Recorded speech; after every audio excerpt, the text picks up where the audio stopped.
पूर्व विधायक विनय जायसवाल के घर लगा ये जमावड़ा। कांग्रेस नेताओं की बैठक जरूर है, लेकिन इसके सियासी मायने कुछ और हैं। देखा जाए तो ये छत्तीसगढ़ कांग्रेस के लिए खतरे की घंटी की तरह है।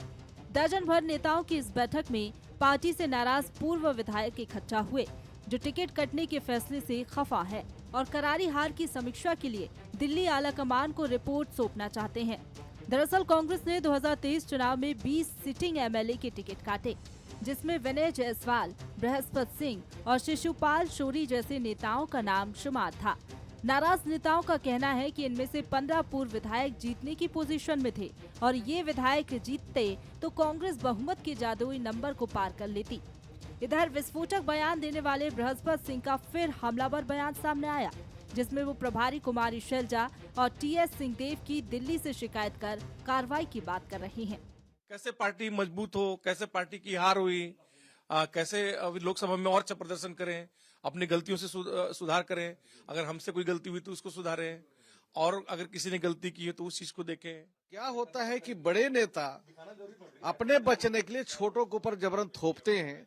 ये बात हम नहीं आने देंगे, सच्चाई सामने लाकर रहेंगे ताकि 2024 में इसकी पुनरावृत्ति न हो। ये पहला मौका नहीं है जब टिकट कटने पर पूर्व विधायकों का गुस्सा फूटा हो। चुनावी नतीजों के बाद बागी नेताओं के बेहिचक बोल सामने आए। अब पूर्व विधायकों ने दिग्गजों पर कार्रवाई की बात करते हुए आरोप लगाए, तो उल्टा उन पर ही कांग्रेस ने एक्शन ले लिया। देखिए, पार्टी में अनुशासन सर्वोपरि है। पूर्व विधायक श्री बृहस्पति सिंह और विनय जायसवाल दोनों को पार्टी ने कारण बताओ नोटिस दिया था और उनके जवाब आए थे। उसके बाद माननीय प्रदेश अध्यक्ष जी ने कार्रवाई करते हुए श्री विनय जायसवाल और श्री बृहस्पति सिंह को पार्टी से 6 वर्ष के लिए निष्कासित कर दिया। एक तरफ बागी बोल बुलंद हो रहे हैं, तो दूसरी तरफ नेताओं के पार्टी छोड़ने का सिलसिला भी जारी है। पहले दिलीप षडंगी और अब महंत राम सुंदर दास ने पार्टी का दामन छोड़ा। इधर कांग्रेस में चल रही गहमा गहमी पर बीजेपी भरपूर चटखारे ले रही है। बीजेपी ने कांग्रेस नेताओं के बगावती तेवर को आपसी लड़ाई करार दिया। अब कांग्रेस में भगदड़ की स्थिति बनी हुई है और 2 पूर्व विधायकों को निकालना, पहली बात तो समीक्षा कर लोगों की बात सुननी चाहिए थी और वो स्थिति नहीं होने के कारण बाहर बोलने की परिस्थिति में लोग आ रहे हैं। तो जहां पर भी अधिनायकवाद चलेगा, हिटलरशाही चलेगी, वहां ये स्थिति होगी। बीजेपी के हौसले बुलंद हैं, तो करारी हार के बाद कांग्रेस कई हिस्सों में बिखरी है। नेतृत्व विहीन कांग्रेस 2024 के पहले किसकी लीडरशिप में खड़ी होती है? मनमुटाव और कलह से कांग्रेस कैसे पार पाती है? ये सवाल कांग्रेस के सामने यक्ष प्रश्न की तरह खड़े हैं। कुलेश्वर पांडे, बंसल न्यूज, रायपुर।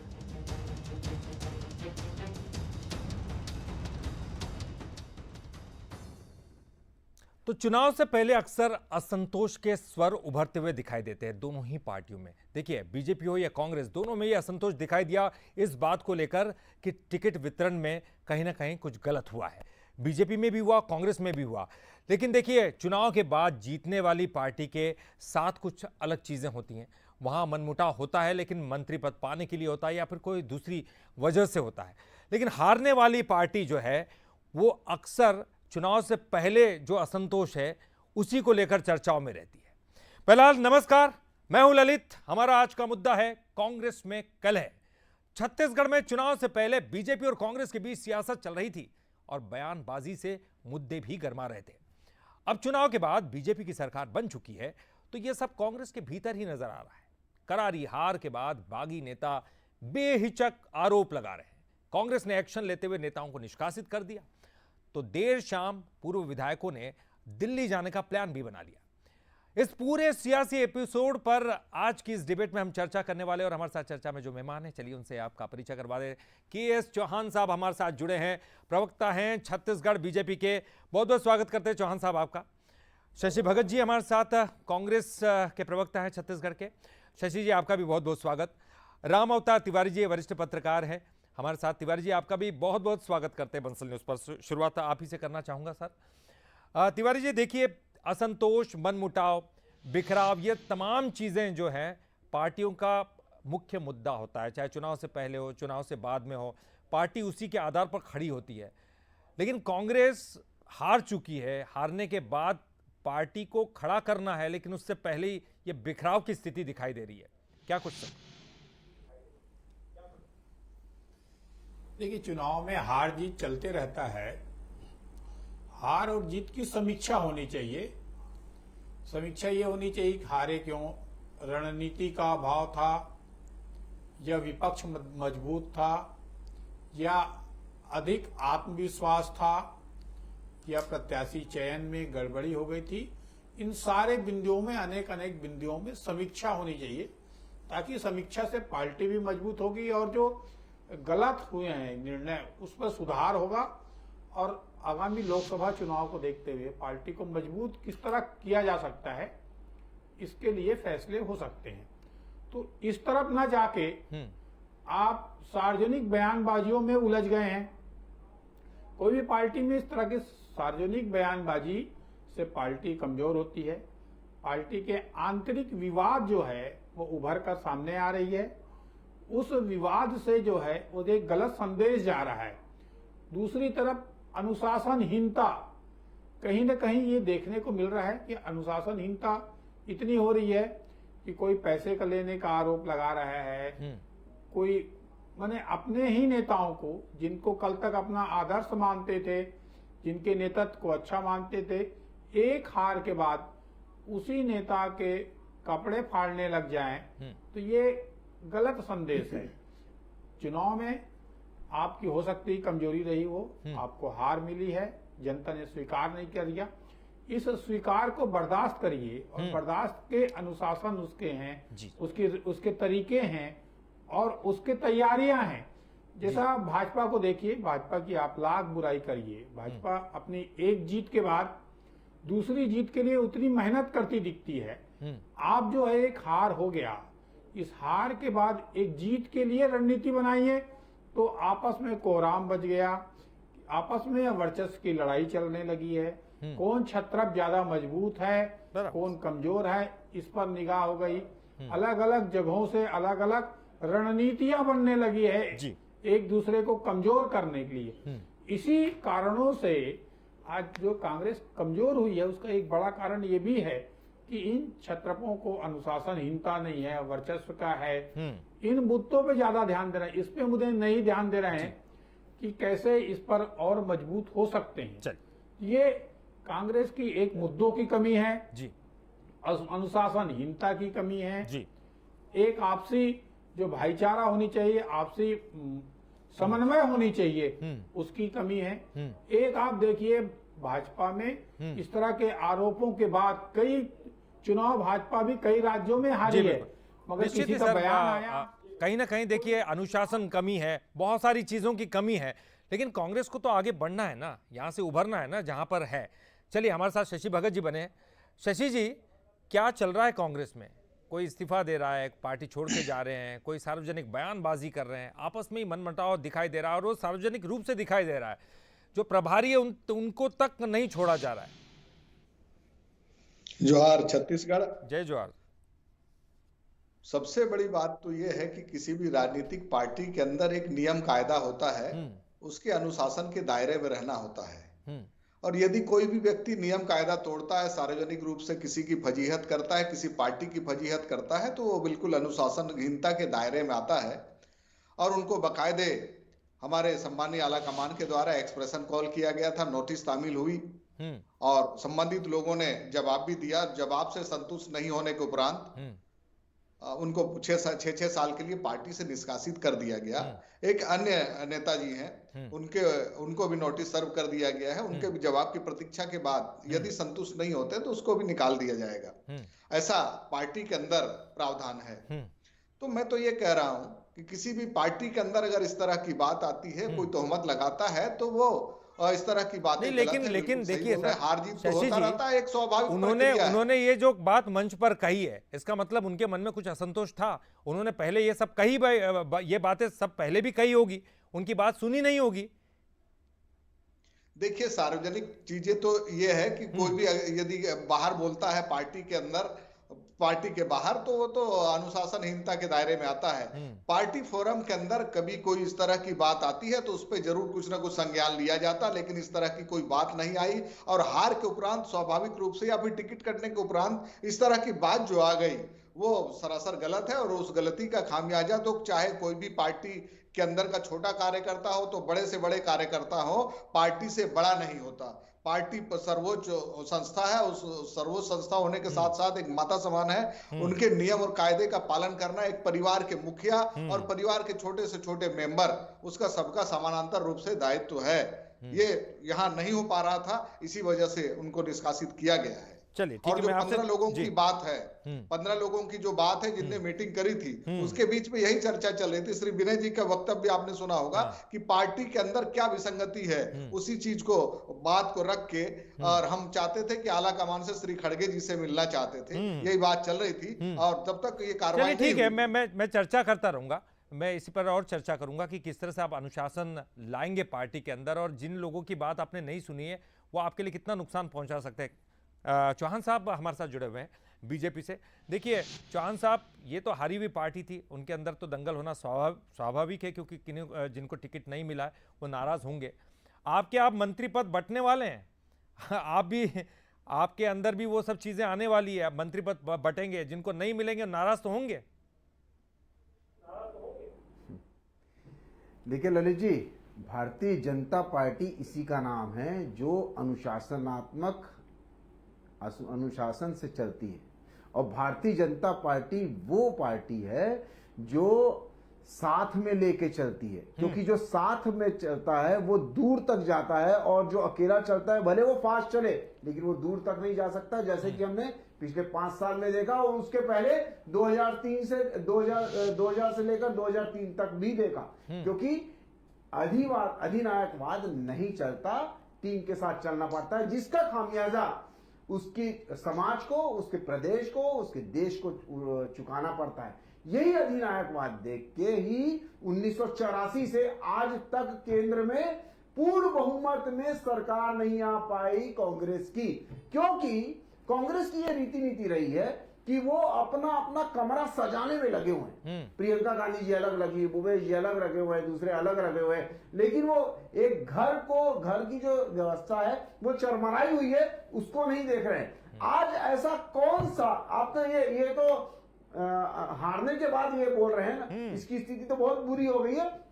लेकिन अगर आप ये देखें कि 2018 में ये तीनों राज्यों में आए थे, राजस्थान, मध्य प्रदेश और छत्तीसगढ़। ऐसा कौन सा राज्य था जिसमें इनकी एक सहमति बनी और मुख्यमंत्री जी बहुत आसानी से चुन लिए गए थे। उसके बाद भी मध्य प्रदेश में, उसके बाद राजस्थान में और उसके बाद छत्तीसगढ़ में हमने ये सब देखा कि इनकी सरकार आने के बाद, जीतने के बाद भी ऐसी स्थिति, जो कि एक स्वास्थ्य मंत्री को किसी जिले में नहीं जाने दिया, उससे हेलीकॉप्टर छीन लिया, उसको प्रोटोकॉल मेंटेन नहीं होने दिया, उसका हमने माइक छीन लिया। बिल्कुल, देखिए असंतोष तो था। मैंने जो सवाल आपसे पूछा उसका जवाब नहीं दिया। आपकी पार्टी में क्या कुछ होने वाला है, क्योंकि अभी तो पोर्टफोलियो बांटने है, और उसके बाद फिर क्या कुछ होगा वो मैं आपसे चर्चा करूंगा। शशि जी, मैं आता हूं, फिर आपके पास आता हूं जी, आपके पास आता हूं। शशि जी, क्या आपको लगता है कि इस तरह की कार्रवाई आपने की, निष्कासन किया, तो क्या वाकई अनुशासन आ जाएगा? निष्कासन करने के बाद वो लोग तो दिल्ली जा रहे हैं, बात करेंगे, भूपेश बघेल से उनकी मीटिंग भी हुई है। 100% अनुशासन आ जाएगा। अनुशासन आने के पहले किसी भी तरह की कोई कार्रवाई जो करते हैं वो बिल्कुल वाजिब कार्रवाई है, और अपनी बात रखने का सबको अधिकार है, अपील करने का सबको अधिकार है। जिसको निष्कासन की कार्रवाई हुई है, जो निष्कासित हुए हैं, वो लोग भी पार्टी के मुखिया के पास जा सकते हैं, और उनके साथ संबंधित जो भी लोग हैं मुखिया के पास जा सकते हैं, और अपील जैसे ही होती है उनका, यदि अपील स्वीकार हो जाता है तो उनको पार्टी में बहाल भी कर दिया जा सकता है। एक स्वाभाविक प्रक्रिया है, प्रजातांत्रिक तरीके से ये बात आएगी, ये ठोस बात है। जैसा हमारे साथी ने कहा कि बहुत बहुत उबाल में है हमारे प्रिय साथी श्री चौहान जी की अभी सरकार बनी है, तो हम भी चाहते हैं कि वो उबाल में रहे, लेकिन इस बात का भी अवश्य रहे कि 3 लोगों का कैबिनेट नहीं होता, उस पर और गठन करने की आवश्यकता होती है। और अभी से छल करना आरंभ कर दिया। उनने एक बात कही थी कि जैसा पहला कैबिनेट होगा उस दरमियान हम कर्जा माफी की बात कर लेंगे। महतारी वंदन योजना का 70,000 फॉर्म, 70,000 के ऊपर का फॉर्म भरा हुआ है, उन सब की बात को रखेंगे। और 21 क्विंटल धान खरीदेंगे पर एकड़ और 3100 रुपए में खरीदेंगे। उन सब के विषय में बहुत ज्यादा बहस करने की आवश्यकता नहीं, बल्कि सीधा सीधा उस केंद्र तो में अगर वो नहीं करेंगे तो आपके पास मुद्दा होगा ना, और विपक्ष के तौर पर आप एक मजबूत विपक्ष के तौर पर लड़ सकेंगे ना। अगर वो नहीं करेंगे तो आपके पास तो मुद्दा होगा। जी मुद्दा जी बिल्कुल है, मैं यही बात कह रहा हूँ। आज जो पहले दिन से छल अभी करने तो दीजिए, दिया है, ये अभी बात तो सरकार बनी है सार्वजनिक रूप जी। से। अच्छा, मंत्रिमंडल का गठन तो कर दीजिए। मंत्रिमंडल का अगर आप गठन करेंगे, इतने बड़े बड़े नेता हैं सब। चौहान साहब कब कर रहे हैं मंत्रिमंडल का गठन? मंत्रिमंडल का देखो वो इंतजार कर रहे हैं कि आप कब मंत्रिमंडल का गठन करें, कब आपके अंदर भी लड़ाइयां दिखाई दे, वो इंतजार कर रहे हैं। 3 साल तक रहेंगे और मैं 2-5 साल तक बता रहा हूं, सृष्टि मैं की बता रहा राजनीति हूं। चलेगी। हाँ जी बताइए। ललित जी मुझे ये समझ में नहीं आता है। अरे भगत जी एक मिनट बोलने दीजिए। बोलिए बोलिए। ललित जी मुझे ये समझ में नहीं आता है कि इनके वरिष्ठ नेता इतने क्या निकम्मे हैं कि इनको कुछ समझ में नहीं आता है। अभी तक उन्होंने मुद्दा क्यों नहीं उठाया कि 1 दिन हो चुका है और अभी तक कुछ हुआ ही नहीं है। ये टीवी में बैठ के उनके प्रवक्ता बोल रहे हैं, लेकिन इनके जो वरिष्ठ नेता है, जो पूर्व मुख्यमंत्री है, पूर्व मंत्री रह चुके हैं, वो निकम्मे होके बैठे हुए हैं और ये उनके जहन में नहीं आया। अरे ये तो क्वेश्चन उठाने के पहले प्रवक्ता जी को ये समझ लेना चाहिए। जी वाकई आपने ये मुद्दा तो उठाया। आपने भी टोक दिया कि पहले मंत्रिमंडल का गठन तो होने दीजिए और 17 तारीख तक हमारे राज्यपाल जी बाहर गए हुए हैं, वो आ जाए मंत्रिमंडल का भी गठन हो जाएगा। आपको मैं ये पूछना चाहता हूँ कि आपका क्या नेता प्रतिपक्ष का हो गया क्या?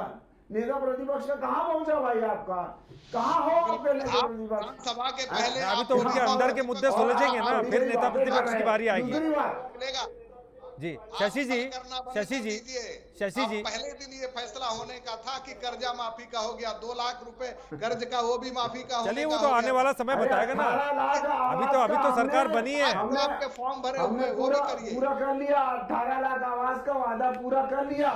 उसके बाद जो छत्तीसगढ़ की प्राथमिकता होगी, जो विकास की प्राथमिकता होगी, जो छत्तीसगढ़िया की प्राथमिकता होगी, उसको हम पूरा करेंगे और हम इसके लिए कटिबद्ध हैं। ये मोदी की गारंटी है, जिसने 2 करोड़ आवास दिया है, 5 लाख का आयुष्मान चालू किया है, हर घर नल पहुंचाया है, हर गांव में शौचालय पहुंचाया है, हर स्कूल में शौचालय पहुंचाया है। ये मोदी की गारंटी है। मोदी जिसने 80% यहाँ के लोगों को अभी तक जो जान की पेमेंट दी वो पहुंचाई है। तो ये मोदी की गारंटी है। मोदी की गारंटी को हम पूरा आत्मसात करेंगे, पूरा करेंगे। शशि जी आपने मंथन कर लिया। शशि जी चलिए चौहान साहब, बिल्कुल बिल्कुल बिल्कुल आपने मोदी की गारंटी सामने रखी, लेकिन हार का मंथन किया कि नहीं शशि जी ने, ये भी पूछ लेते हैं। शशि जी हार का मंथन कर लिया, किसकी वजह से हार हुई है ये आपने मंथन कर लिया? करने की आवश्यकता अभी नहीं अभी भी देखिए आप उन लोगों की बात नहीं सुन रहे हैं जो ये कह रहे हैं कि अगर इन 15 लोगों को टिकट दिया होता तो शायद आपकी पार्टी हारी नहीं होती, कुछ और स्थिति होती। क्या होता और किंतु परंतु में तो सरकार आपने तो निकाल बाहर किया उनको। ऐसा है किंतु जो सवाल उठा रहे हैं उनको तो बाहर कर रहे हैं। सरकार नहीं बनती ना सरकार बिगड़ती है जी। बस ये है कि उनमें सर्वे के आधार पर जो बात आया था सामने, जो बड़े नेताओं ने उस पर डिस्कस किया और जो अच्छा हो सकता था उन्होंने करने का प्रयास किया। जो सवाल उठा रहे हैं उनको आप बाहर का रास्ता दिखा रहे हैं सर। और हमको जनादेश विपक्ष में बैठने का मिला, हम उसको बात को स्वीकार करते हैं और श्री चौहान जी और उनकी भारतीय जनता पार्टी को हम बिल्कुल कहते हैं कि सत्ता में रहे। और तो मजबूत कैसे होंगे आप मजबूत कैसे होंगे? बात को जनता के आप उनसे बातचीत नहीं करना चाहते, उन्होंने जो आंसर दिया उनसे आप संतुष्ट नहीं, उनको बाहर का रास्ता दिखा दिया, फिर कैसे आगे बढ़ेंगे? चलिए शशि जी मैं आपके पास आऊंगा, लेकिन तिवारी जी एक कमेंट आपसे भी लेना चाहूंगा। देखिए क्या ये इसकी जो इबारत है, असंतोष की इबारत, ये बहुत पहले लिखी गई थी जब हम पिछली बार हम कह रहे थे कि एक टर्म में मुख्यमंत्री बदला जाएगा, उसको लेकर जो असंतोष था दूसरे विधायकों में भी फैला होगा, उसको उसी वक्त अगर काबू में किया होता तो शायद मेरे ख्याल से जीत और हार की स्थिति भी अलग होती। देखिए, कांग्रेस में 2.5 साल का जो मुद्दा था, वो मुद्दे की लड़ाई अभी तक चल रही है, ये माना जा सकता है। उस समय कांग्रेस हाईकमान ने तात्कालिक रूप से टीएस बाबा को सीएम बनाकर मामले का पटाक्षेप कर दिया था और टीएस बाबा को तवज्जो दे दी थी, परंतु कहीं न कहीं एक खेमा तैयार हो गया था। वो खेमा अभी भी अलग अलग तरीके से सक्रिय है। कांग्रेस में जो खेमेबाजी चल रही है वो अपने अपने तरीके से चल रही है कि मेरे गुट के लोगों को टिकट कम दी गई, उनके लोगों को ज़्यादा दी गई, तो अलग अलग व्याख्या वो कर रहे हैं। वो अभी भी हार के सही कारणों की तरफ नहीं जा रहे हैं, जैसे संगठन को और मजबूत कर सकते हैं, उस दिशा में अगर आज से कांग्रेस ध्यान दे जी, तो कल जमीनी स्तर पर मजबूत होगी और लड़ाई में दिखेगी। जी, कांग्रेस जो अभी भी जिस राह में चल रही है वो राह कांग्रेस के लिए फायदेमंद नहीं है, नुकसानदायक है। इसको पार्टी के नेताओं को उनको खुद समझना पड़ेगा कि हम अगर अनुशासनहीनता है तो कितना करेंगे, कहां तक ले जाएंगे और क्या लड़ाई करना चाहते हैं और इससे पार्टी को कितना नुकसान होगा। बिल्कुल। चलिए, एक तरफ भाजपा बड़ी मजबूती से लड़ती हुई दिख रही है, बढ़ते हुए दिख रही है, उससे मुकाबला करना एक बड़ी चुनौती है। उस चुनौती को शायद नेता स्वीकार नहीं कर रहे हैं। शशि जी, आप सुन रहे हैं ना, और ये सब कुछ आपस कांग्रेस की को लड़ाई करने की में ही जरूरत ध्यान होगी। दे रहे हैं। बिल्कुल, कांग्रेस को आगे ये सब कुछ करने की जरूरत होगी। बहुत बहुत शुक्रिया करेंगे शशि जी हमसे बात करने के लिए। चौहान साहब, आपका भी बहुत बहुत शुक्रिया, साथ ही तिवारी जी आपका भी बहुत बहुत शुक्रिया। समय इतना ही था, लेकिन एक बात निश्चित है कि एक गीत आपने सुना होगा, जिंदगी की यही रीत है, हार के बाद भी जीत है। तो देखिए, हार हमेशा के लिए नहीं होती। 5 साल बाद एक बार फिर चुनाव होने, लोकसभा का चुनाव भी सामने है, तो एक बार जीतने के लिए उम्मीदें तो रखनी पड़ती हैं। अगर अनुशासन कायम रखा पार्टी में तो बहुत कुछ बदल सकता है। साथ ही साथ जो मनमुटाव है, जो क्लेश है, उसको भी दूर करने की कांग्रेस को जरूरत है और ये कांग्रेस को सोचना होगा आने वाले चुनाव को लेकर। बहरहाल, आज का मुद्दा में फिलहाल के लिए इतना ही, और बंसल न्यूज पर खबरों का सिलसिला आपको पता ही है, कभी नहीं थमता।